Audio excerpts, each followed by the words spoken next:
საბაბუაძე ლელოს თბილისის ორგანიზაციის თავმჯდომარეობასა და პოლიცსაბჭოს ტოვებს.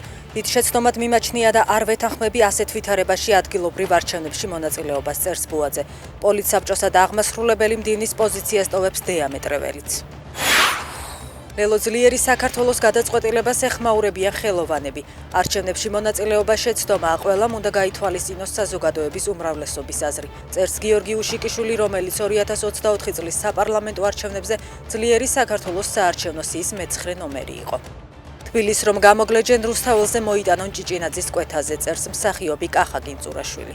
როგორც ჩანს, პარტიულმა იდენტობამ გადაწონა ეროვნული წინააღმდეგობის საერთო პრინციპები, წერს პოეტი რატი ამაღლობელი. ლელოს გადაწყვეტილება შევიდეს ივანიშვილ კალანდარიშვილის რუსულ არჩევნებში არის წინააღმდეგობის მოძრაობის ღალატი, მიაჩნია მწერალ ლაშა ბუღაძეს. არჩევნებში მონაწილეობის განაცხადს ეხმაურებიან აქციებზე დაკავებულების ოჯახის წევრებიც. დიდი მადლობა ჩვენი შვილების დაკიდებისთვის, გულწრფელად მწყდება გული, წერს ანდრო ჭიჭინაძის დედა ლიკა გუნცაძე. გაფრთხილებთ არ გაბედოთ სასამართლოში მოსვლა, მიმართავს ირაკლი მიმინაშვილის დედა ლელოს წარმომადგენლებს. ლელო ძლიერი საქართველოს გადაწყვეტილებას მიესალმება გახარიას პარტია, რომელიც ასევე მონაწილეობს 4 ოქტომბრის არჩევნებში. ვიხარია, რომ მათ აირჩიეს პრაგმატული და თანმიმდევრული პოლიტიკა, განაცხადა ბრიფინგზე გახარიას საქართველოსთვის წევრმა ტატა ხვედელიანმა.